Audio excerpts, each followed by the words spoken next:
Let's have an in-depth look and analysis on the teachings about narcissism given by Dr. Ramani Durvasula.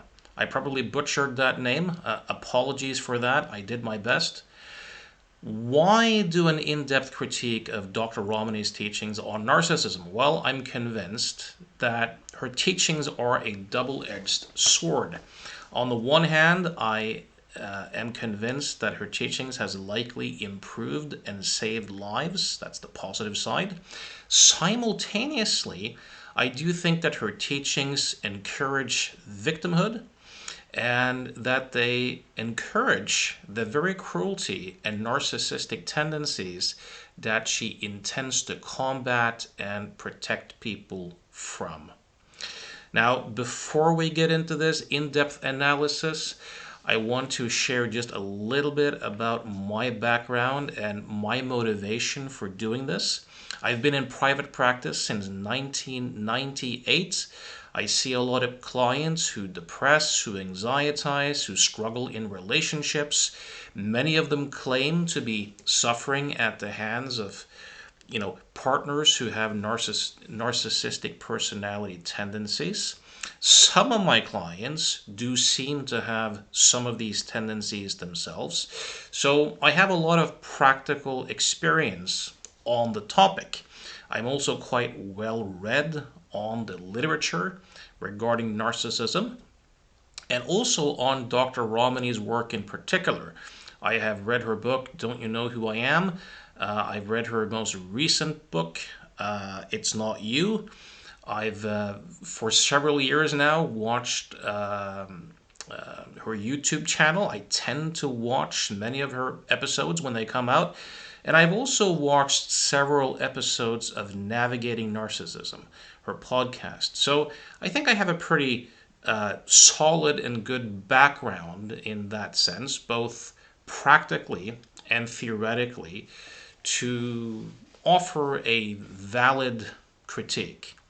So on the plus side, I think that Dr. Ramani's teachings are a force for good in that there seems to be a narcissism epidemic going on these days. And I think that she's correct to point that out and to put a spotlight on that. I also think that she does an excellent job in describing the particular personality style that we call narcissism.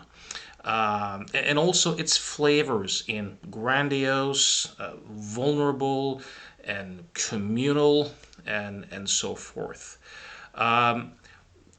Given her skills in describing this particular personality style, she teaches people how to spot many of the red flags that people who have this particular personality style tend to display.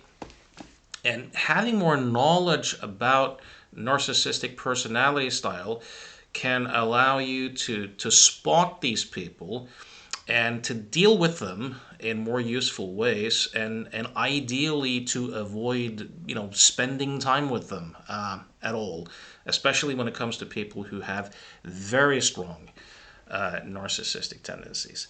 I also think that she does a very good, I think she's courageous to be willing to make the claim that strong narcissistic tendencies are toxic. Of course, she uses she mingles the language of biology here with psychology, but she makes the claim that narcissism and narcissistic personality styles are essentially toxic.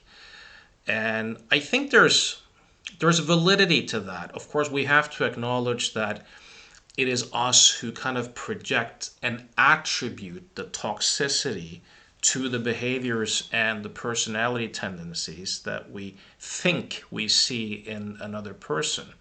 But if you have someone who consistently exploits, comes from a sense of entitlement, gaslights, lies, manipulates, takes advantage of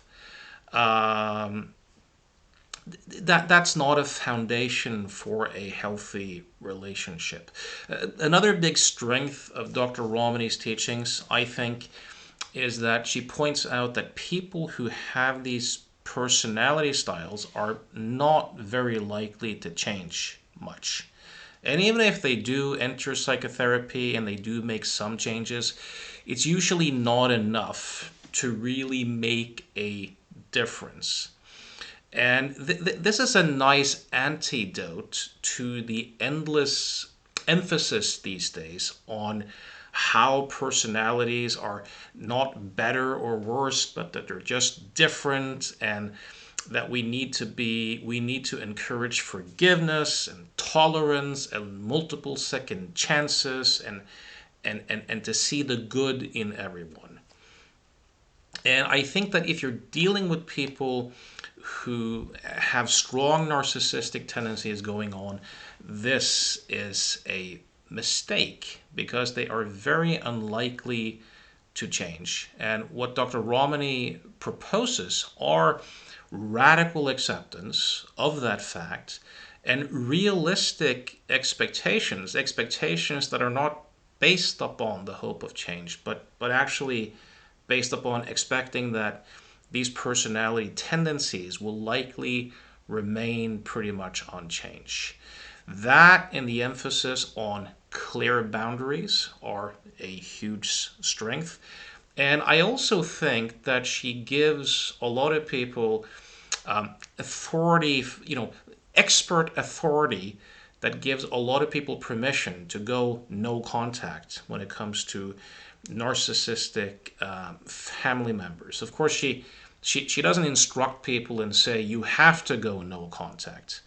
But I see this with clients myself, that there are plenty of people who stay in relationships that are extremely abusive and toxic over time, because they think that the right thing to do is to be endlessly forgiving, hope for change, give multiple second chances, and it contributes to them suffering a lot. And I think that by people like Dr. Ramani, who's like an officially recognized expert, helping people to have a more realistic expectation of these personality styles, a lot of people in that situation might go no contact. And for a lot of those, that's probably a very, very good thing.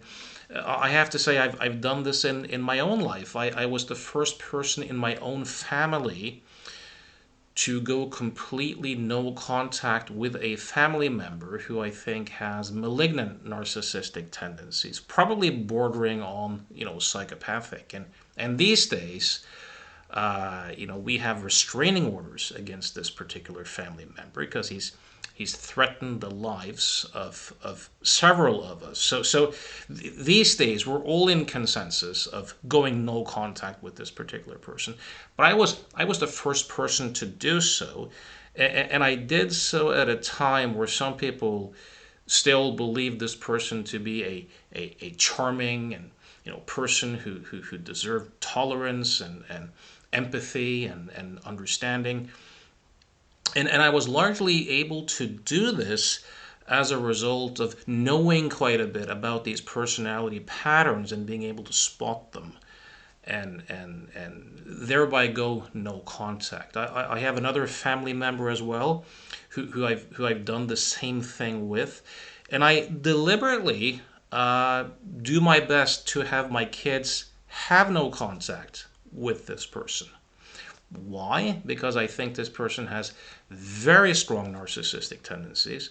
And while I think kids should be exposed to different personality styles and learn to deal with adversity and conflict and stuff like that, I think that this particular person's narcissistic tendencies are so strong that I don't want my kids growing up with the idea that this adult, which is a person who has quite a bit of prominence and power and social status, that this is a legitimate role model, that this is the way that you're supposed to be in the world, or that they should be that they should provide narcissistic supply for this person's sense of entitlements, grandiosity, and to offer validation. So let's go over to what I think are the negative sides of Dr. Ramani's teachings. And I think, as I said previously, that she encourages victimhood and that she encourages therapeutic strategies that are likely to backfire, and that her teachings likely encourage the very cruelty and narcissism that she wants to combat. So regarding the victimhood thing, here's an interesting thing. If you look at a lot of the people who enter psychotherapy because they're suffering emotionally, you'll find something that looks like a paradox. And that is that they are seemingly simultaneously over-responsible and under-responsible. So the under-responsible part is the he makes me feel or she makes me feel. It's this belief that our emotions are reactions to events and outside forces and other people, and that other people essentially make us feel what we feel. That's the victim mindset, right? Now, the overly responsible side of this is that for people who don't have clear boundaries and a clear understanding of where their emotions actually come from, they can often be overly responsible in holding themselves directly accountable for how other people feel, meaning I make the person feel bad, or it's my responsibility to make that person happy, right?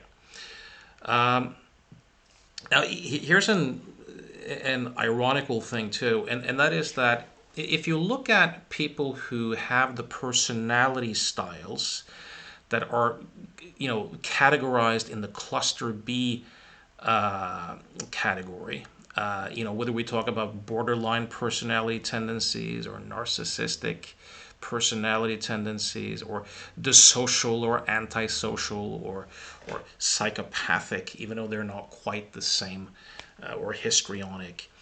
One thing that you'll find as a kind of red thread is that these people have not really developed an adult psychological sense of self over time. And that makes it difficult for them to take personal responsibility. So anyways, let's have a look. This is from Dr. Ramani's latest book, It's Not You. And this is a quote from page 187. Okay, so I'm quoting from her book here. Recently, I had someone with whom I have had a complicated relationship send me a mean-spirited email mocking my work. I felt the usual reaction rise up in me, the discomfort in my gut, the dry mouth, the tightening of my throat. I know that when this person pokes me professionally, it leaves me feeling not enough. Something that he has made me feel throughout my adult life. I'm emphasizing here, made me feel. Now, you might think that I'm cherry picking, by pointing out this particular example on page 187. But if you read Ramani's books, if you watch her videos, if you watch her Navigating Narcissism podcast, you will see that this whole he or she made me feel is a constant theme. Now, this idea that our emotions, that other people make us feel what we feel, is a mistake. It doesn't work that way. Emotions aren't triggered by other people or outside events. They're actually constructed inside of us by our own meaning making. We're feeling our own meaning making and thinking. All other people ever really do, unless they, pin us to the floor or something like that, is give us information. They show up and they tell us, look, given what I think and believe, this is how life looks to me at the moment. That's all people ever really do. It's the story that we believe about what that means and what that means about us that becomes our felt experience. So let's say, for example, as a thought experiment, that Dr. Ramani were to watch this critique video that I'm offering. She might have many different emotional experiences. She could have an experience of indifference. She could have an experience of anger. Like, who does this person think he is? And he is misrepresenting my work. Or she could have an experience of confusion, as in how does he make that out of that? She could have an experience of intrigue or fascination or curiosity. She could have the experience of rage. Like, who knows? But the point being that irrespective of which of these emotional experiences that she may have had when listening to this, all I'm really doing is giving her information about what I'm hearing, meaning information about the thinking that looks real to me. It's her story about what that means and what that means about her that's going to determine her emotional experience. Am I the cause of that experience? Am I making her feel that? No, not at all. Now, this doesn't mean that our emotional experiences, develop in a vacuum. We live in social and cultural contexts, so you better care about what other people feel, and you might want to ask yourself, am I doing and saying things that are unfair, or am I misrepresenting someone's work, or am I, but we're not directly responsible for other people's feelings, and our own feelings are not caused by the words or the actions or the utterances of other people. I mean, if you want to look into some of the science of emotion regarding this, that shows that emotions are not triggered by events, but they're constructed inside of us by our own meaning making, I highly recommend the book How Emotions Are Made by Lisa Feldman Barrett as one choice. Now, so what's the problem of this victim mindset? Well, it's very hard to have good boundaries with people if we fundamentally misunderstand where our experience is coming from. If we, because it makes us easier perhaps to guilt trip us. Or we might seek validation externally, a lot. We might turn into control freaks or approval addicts if we truly believe that the source of our emotional experience is out there. So this peddling of victimhood is not useful. Now here's something else to consider. If I have this victim identity and this misunderstanding of where my emotions are coming from, that tends to make me hypersensitive, to insults. It can very easily contribute to rage because you're responsible for my feelings and you have to change for me to feel different, and why don't you? It can very easily, if I view myself as a victim and you as my perpetrator, I can very easily end up with a feeling of entitlement, of superiority, and from then I might not be that compassionate or kind or fair. Why would I be if I'm the victim and you're the source of my pain, right? So that's one thing. Here's something else that I've noticed throughout time in reading Dr. Ramani's materials and listening to her podcast and also by reading the comment sections under her videos. And that is that she always gives the readers or listeners a blank check in the sense that she presupposes that the narcissism that they're bothered by is exclusively out there in the other person. She never encourages the person to see if they can find the narcissist within.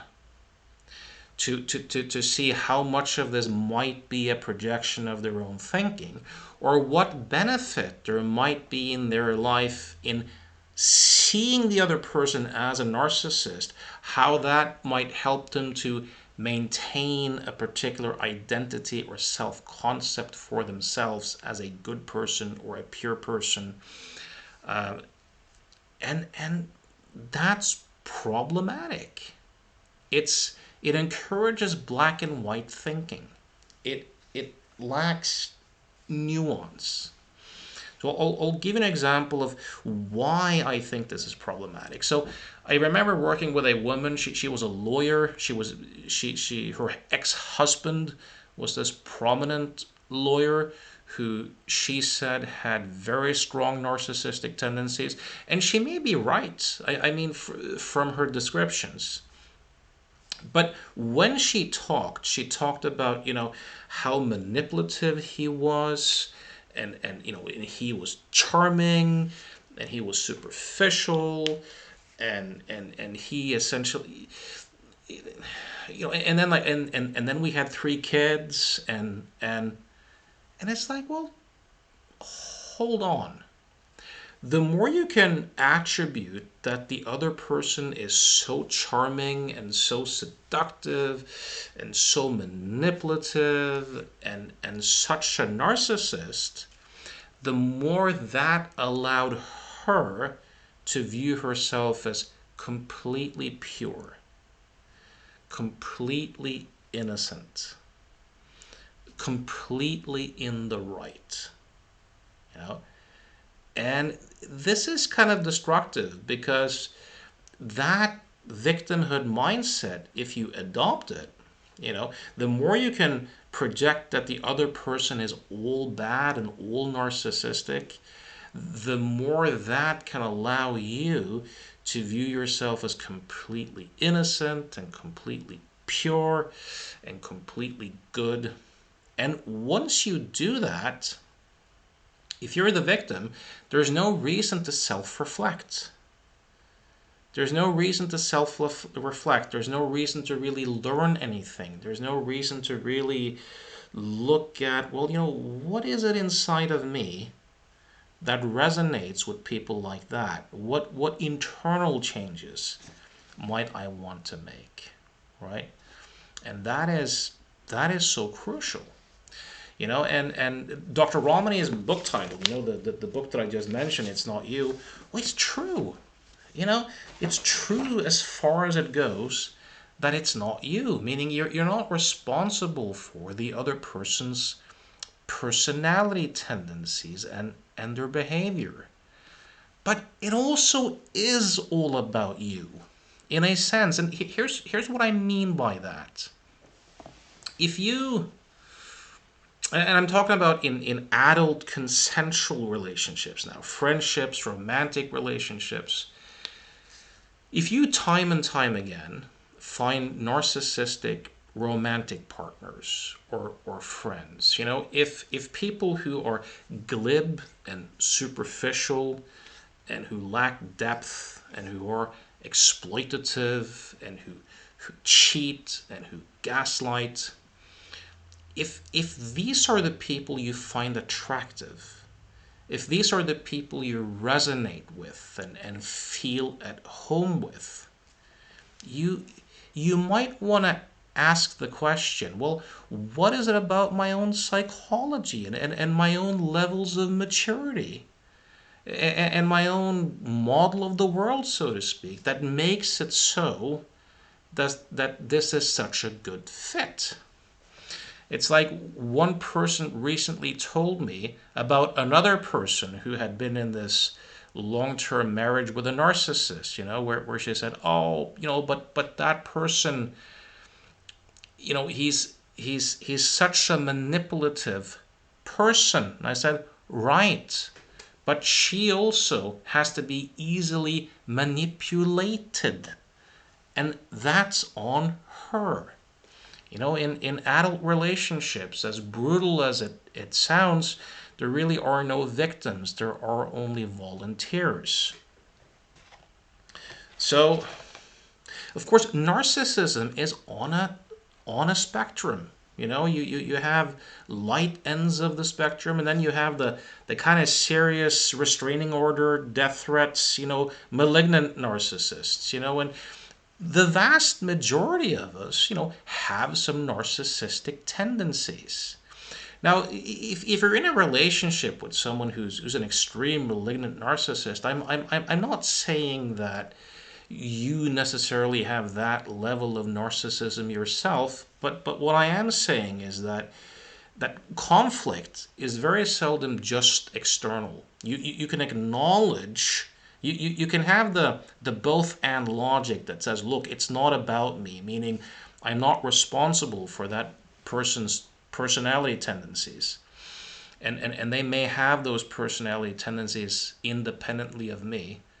But you also might want to ask, what are my own thought projections here? To what extent do I have these tendencies? And to what extent do I see that person in a particular way in an effort to see myself in a particular way? It's an interesting question, because one thing I very often ask these clients who, when I have, this is something I've noticed in recent years, clients who are quoting Dr. Ramani and, who watch those videos and the terminology of narcissistic rage and narcissistic supply and gaslighting, these have like trickled down into the everyday psyche, in the last few years.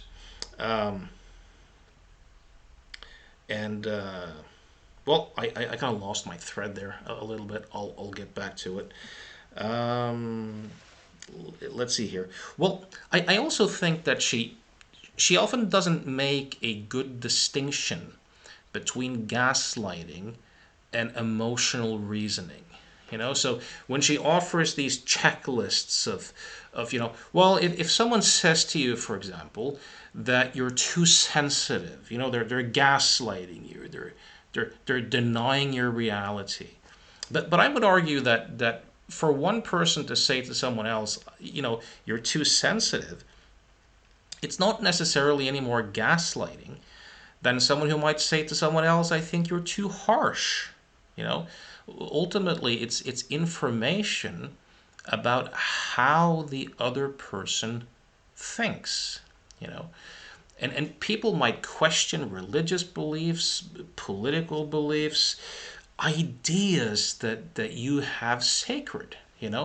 So any time you're deeply offended, or you're deeply thrilled by what you hear, that's a great time to become more aware and to go, the person who seemingly just offended me just challenged a deep assumption that I hold. And the person who said something where I'm completely thrilled and in complete agreement just verified a deep assumption that I hold. Maybe I should look at that. So I also think that well, let's look here too in her book. This is from a chapter about getting therapy and support, and let's take a look at some of the strategies that she encourages. Okay, so let's see here. Many therapists are still learning about narcissistic abuse. This is on page 272 and 273, by the way.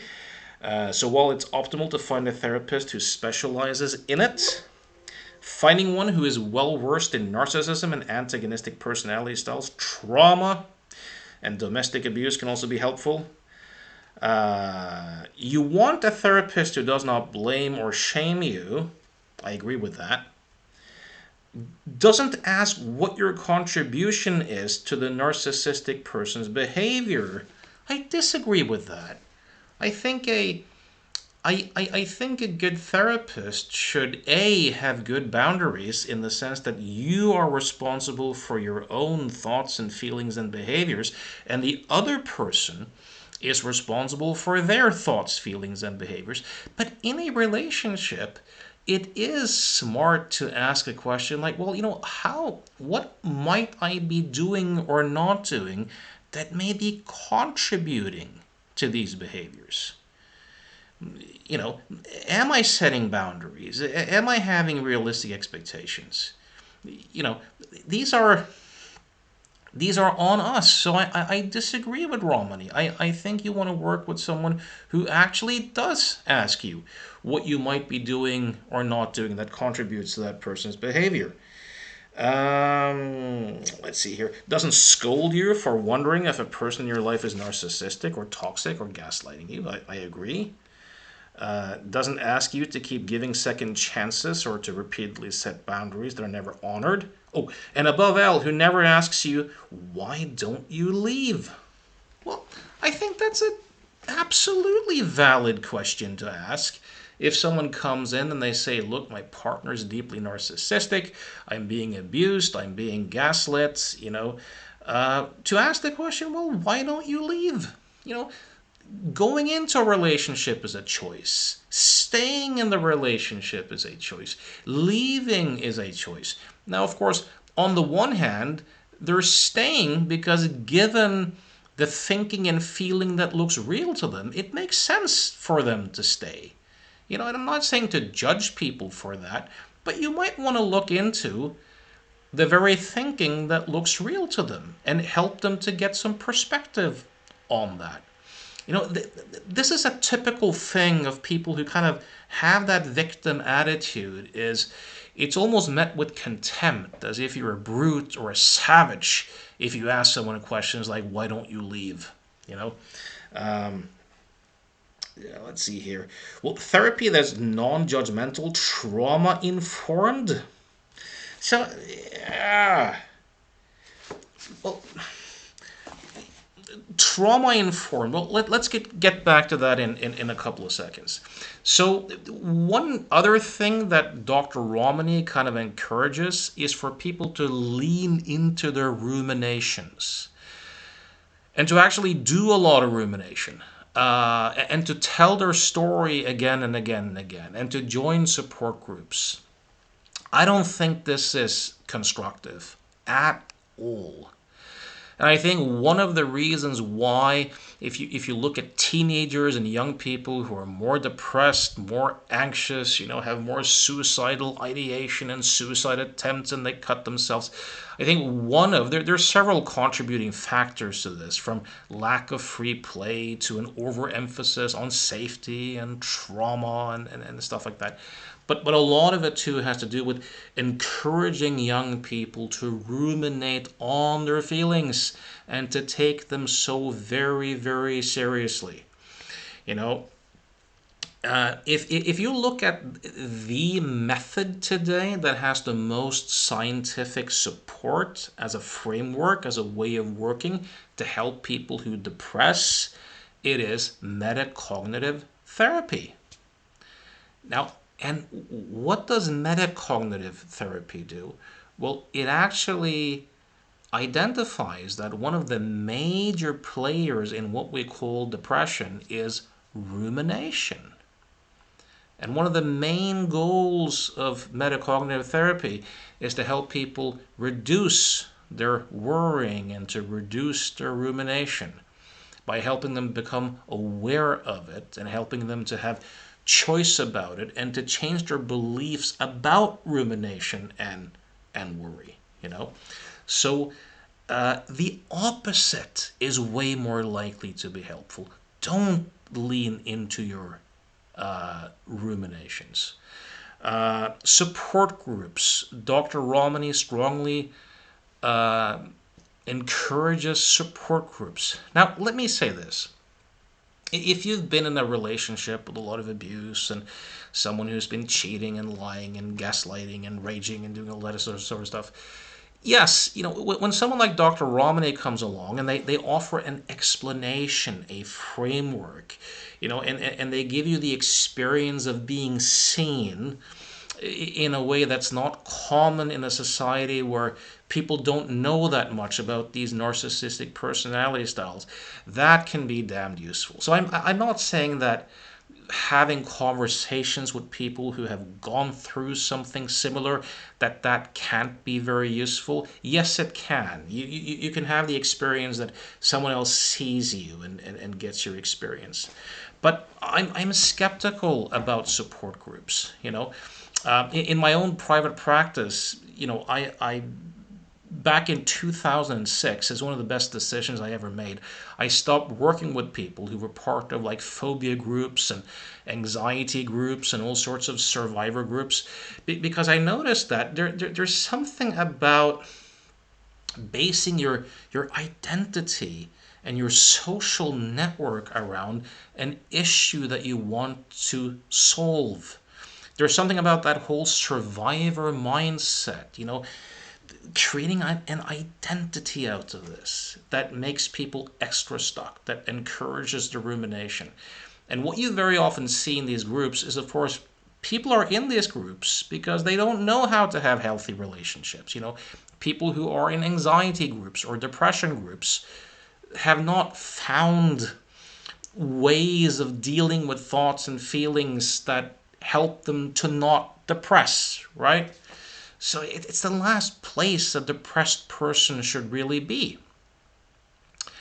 And it encourages endless rumination and survivor identity and victimhood.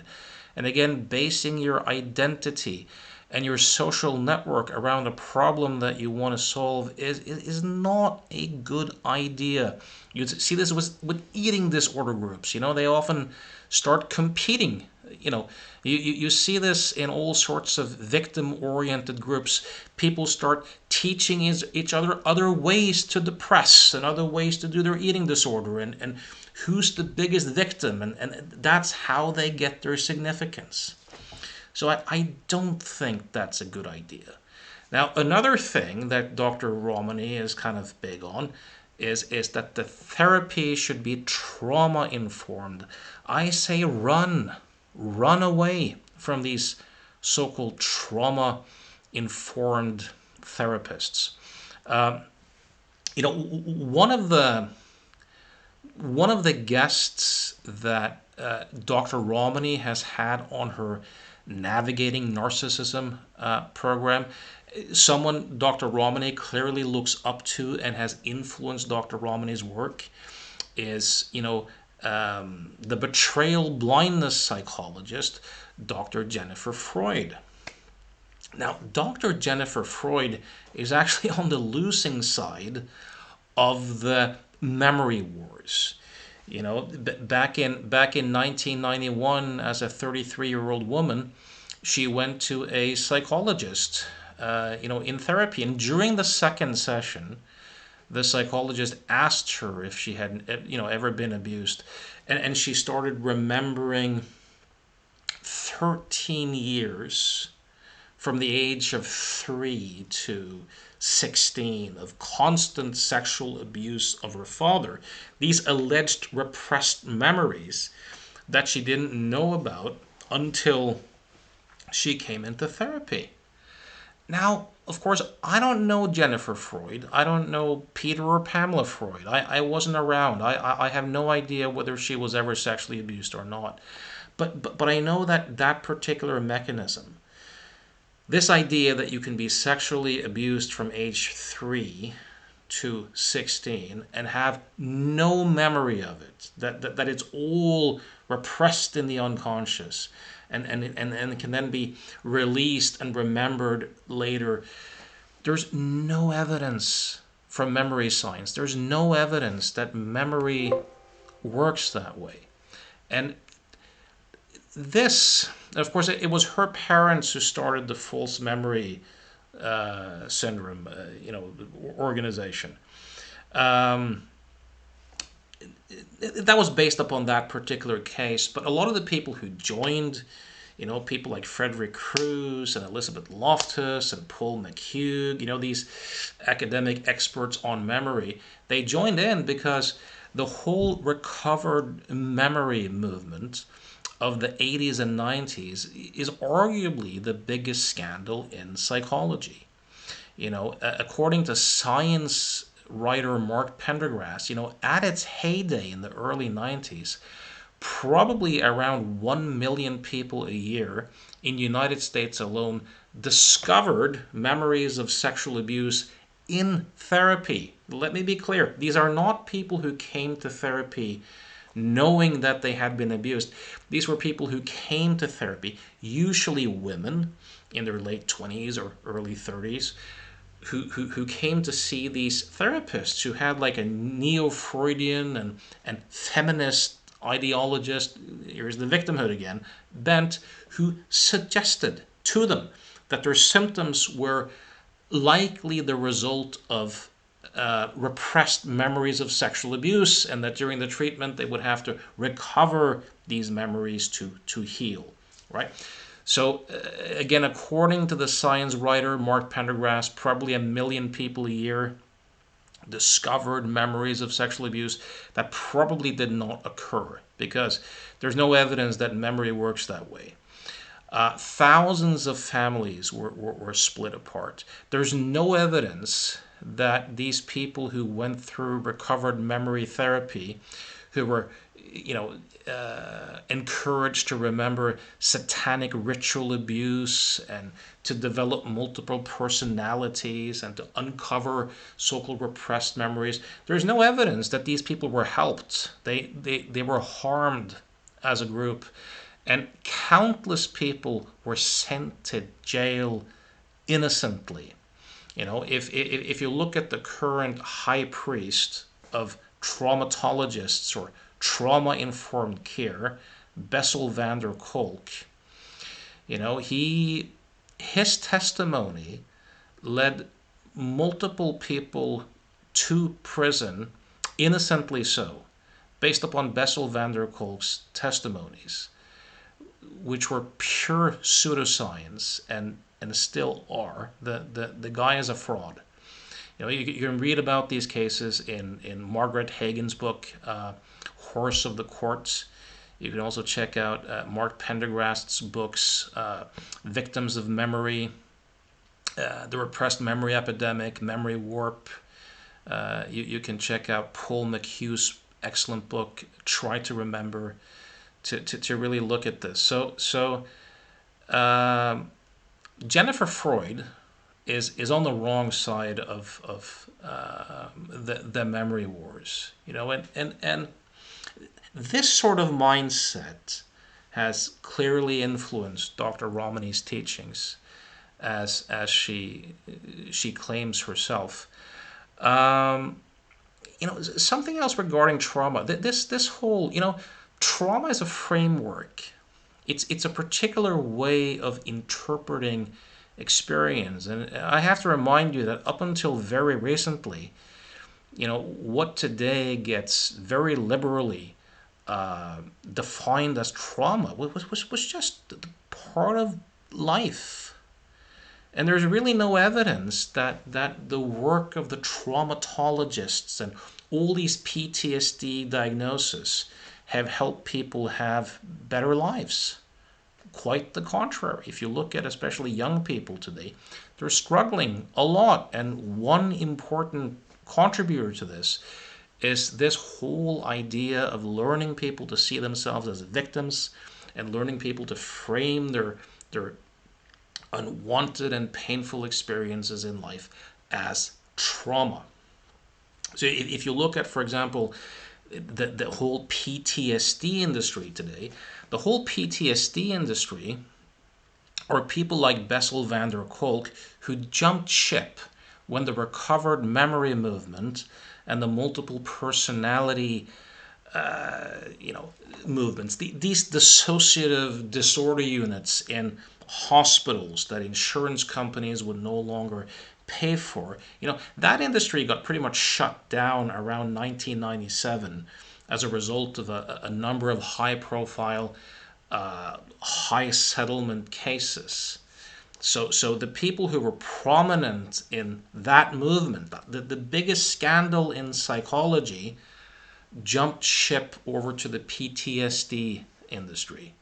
In the words of David Spiegel, it was not that these people had multiple personalities. They had less than one personality. They had unintegrated memories that needed to be integrated. And since around the year 2000, you've seen an explosion of PTSD diagnosis. But here's the thing. There's no biomarker of PTSD. It's one of the most controversial diagnosis, even in the DSM. All of the DSM diagnoses pretty much are based upon consensus voting. They're not based upon science or any objective tests. But this whole idea that PTSD is a disorder of memory and the result of trauma, there's very little evidence for this. Back in the day, back after the Second World War, when you had all these cases of shell shock, and stuff like that, you essentially had two categories.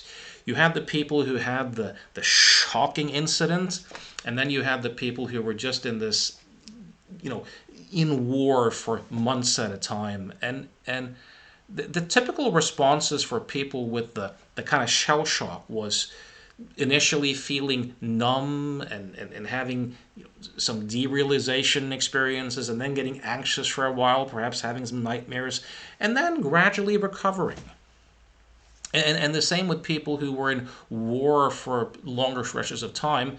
Yeah, these people got fatigued and they got anxious, but then once they got out of war, they had this gradual phase where they returned back to normal. So this used to be viewed as emotions of adjustment, And if you look at meta-studies conducted by people like Marilyn Bowman, you see that this idea that concrete events result in trauma, very little support for this whatsoever. But during the 60s, you had a bunch of anti-war, and who can blame them? Psychiatrists who in a kind of political play, pioneered this. Instead of this emotions of adjustment orientation, which has been the dominant one, they marketed this idea of a memory-based disorder called PTSD, and they got it subjected into the DSM in 1980. And it was a very lucrative industry. And then when the recovered memory field was pretty much shut down, and the other side had won the memory wars, then Bessel van der Kolk and his ilk shifted focus over to the PTSD industry. There's look at, for example, debriefing, because a lot of people say, oh yeah, but trauma care, trauma informed work, it saved my life, it improved things. Well, take a look at debriefing, which has been very popular in everything from like the Red Cross to law enforcement to correctional officers after dramatic incidents, where the whole idea was to but to verbally express, get all the details out, essentially ruminate right after the event. And a lot of the people who've been through that have sung those praises and said, yes, this is great. And the people who did the debriefing were enthusiastic. But then came the meta-studies that show that not only does debriefing not help, it actually makes things worse. The people who go through that trauma-informed care as a group have later way more psychological suffering than the people who don't. So I would recommend run away from these therapists who are so-called trauma-informed or trauma sensitive. A final point here that I want to make, and who the hell knows who's calling me there in the background. Dr. Ramani, Dr. Ramani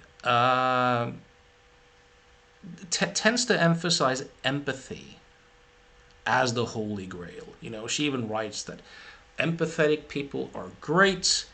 You know, and if we only could live in a world of more empathetic people, that would be awesome. Not, you know, and with empathy, it's meant, you know, that propensity to feel what the other person is feeling, right? There's reasons to challenge this idea. You know, there's quite a bit of evidence these days that, you know, in schools where there's a lot of emphasis on cultivating empathy in students, they actually get crueler and they actually get meaner. So I'll find something here from a recent book, Bad Therapy. I highly recommend this one, by the way. Why the Kids Aren't Growing Up by Abigail Schreier. I just got this book, and there's this really interesting chapter about this girl called Chloe, who was 15 years old, who went to a school in the United States, and who on Instagram posted these kind of suggestions for the most inappropriate combination of costumes for Halloween with her friends. You know, it was meant as a joke. And then I'll just cite a couple of things here from you know, the next day at school, 2 of Chloe's Spence classmates confronted her at school, claiming that they were offended by her post. Chloe immediately apologized to the girls and took it down, but it was too late, and the confrontation pro forma. The girls had already taken screenshots of the transgressive post and run to the administration. They claimed they had been victimized by the post's racism and anti-Semitism. Chloe had made them feel scared and unsafe. Spence's director of institutional acuity and a small group of administrators called Chloe to account for herself. She broke down, crying hysterically, according to a complaint later filed by her parents. Spence administrators convened 2 full-grade assemblies without Chloe present to discuss the incident, which had begun to take on a life of its own. At the assemblies, administrators publicly accused Chloe of having engaged in racist conduct, though they never specified what the racist conduct was. Several of the accusers admitted they had not seen the offending post, and no administrator had bothered to read its texts. According to the complaint, the hurt feelings of Chloe's accusers sufficed. Their pain, proof positive of harm. Now, that's the emotional logic that I mentioned previously. Throughout the discussions of Chloe's alleged anti-Semitism, no school official noted that none of these offended students were Jewish. Neither were Spence's administrators, but Chloe is Jewish. 2 years earlier, many of her accusers had attended her bat mitzvah. Chloe apologized to the offended students several times. One school administrator insisted that Chloe provide a racialized apology to one of her accusers, meaning she had to apologize as a white girl. Chloe did as she was asked. It was never enough. Well, it's really interesting, you know. I'll say here, in the contemporary therapeutic school environment, students are not merely tyrannized for their own feelings. They live under the tyranny of each other's. And unlike the strict schools of bygone eras, the contemporary rule of feelings is endlessly capricious, vague in its dictates, unconcerned with facts or evidence. Punishments escalate until the aggrieved are satisfied, at last bored by the riot they caused. You know, this is... So, Paul Bloom has written a book called Against Empathy, and he, this is rather predictable because when you look at empathy, it kind of shines a spotlight on, very few people.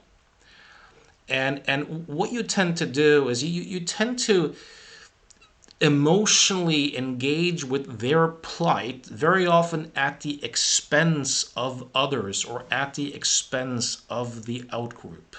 So, for example, back in 2016, when you had the combined immigration and economic migration crisis into Europe, the thing that really opened the borders was the images of this lone child who had drowned and lay dead on the beach. Now, that's a horrible sight. People got very empathetic with that particular child. The floodgates of emotion opened, and then people thought they had to open their borders, right? But what was the consequence of this? More dead children, more people entering into Europe, more crime, more rapes. So, if you, it's one thing to be principled, if you want fairness, or, you champion freedom of speech or rule of law, or these sorts of principled things. If you're looking for fairness for everyone under a principled thing, that's one thing.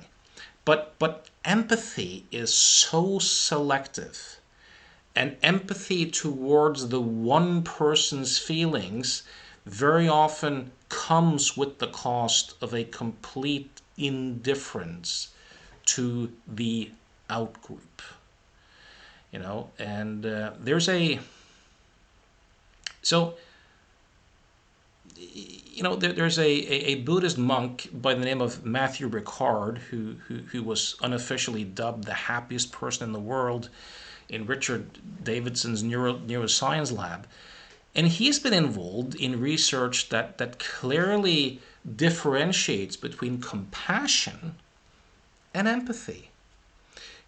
Compassion, wanting the best for someone, is often characterized by a warm, light feeling that encourages us to take action and be present with someone.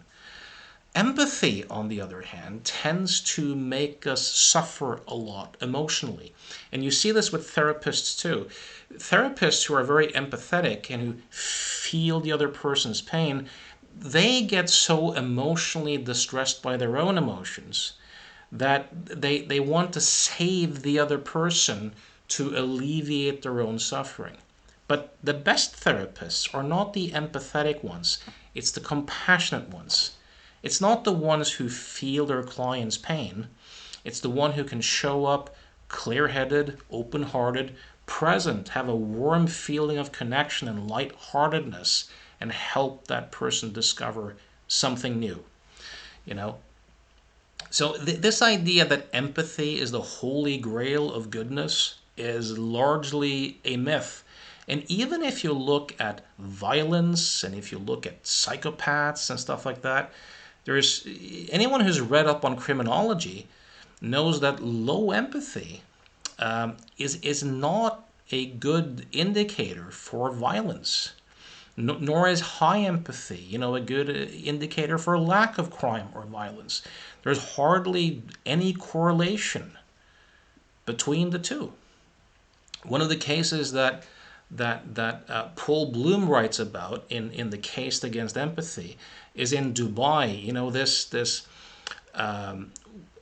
woman who drowns, on the beach, and the father of the woman is strong enough to hold two guards back, and he later says to the police that I'd rather have her drown than touched by two, other men. Most of violence and mistreatment of people is moral. It comes from moral indignation, not lack of empathy. So anyways, These are my thoughts on Dr. Ramani and her teachings. I hope this has been thought-provoking. I hope you got something out of it. I'd be curious to hear what you think. Know that I see clients from all over the world online, so if you want to explore and see if you and I could be a good fit, you can reach me at provocativehypnosis.com. Till next time, thanks for listening.